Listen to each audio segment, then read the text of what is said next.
I'm Dave, and this is Austin Eats. I'm making one of my favorite desserts, a dark chocolate bread pudding. Think of big chunks of brioche bread that have been soaking in a dark chocolate custard and then cooked in the Kamado Joe. I'm finishing that with a hot salted caramel sauce. It's absolutely decadent, and it's right here on Austin Eats.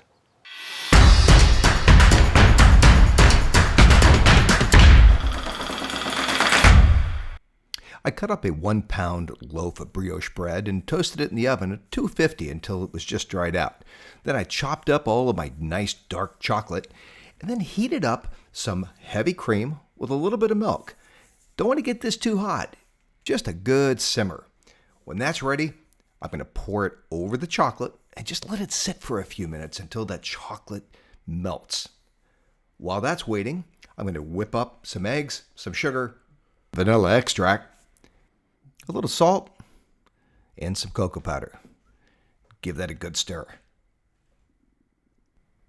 Then I'm going to add my vanilla bean seeds and stir it again. I've let the hot cream and milk cool down a bit. If it's too hot, it's just going to curdle the eggs and make a mess. Now I'm going to drizzle that in and stir until the whole thing is combined. That's looking pretty good. Now I'm going to remove half of it and then add the bread.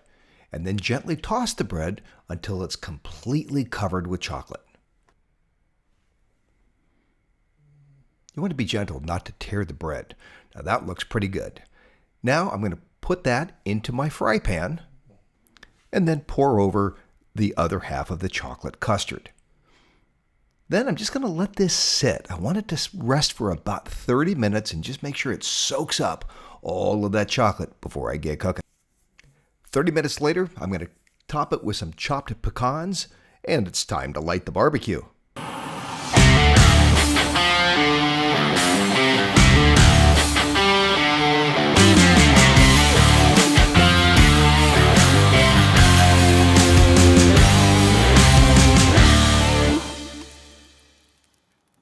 I have my smoker set for indirect heat at 350. Don't use any wood chips because the smoke is a little overpowering.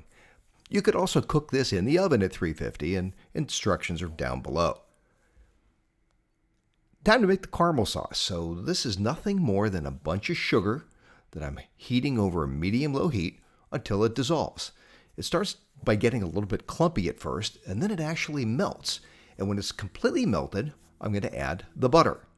The butter is cold, and so it's going to cause it to fluff up a little bit. Let that boil just for a moment or two, and then it's time to add some heavy cream.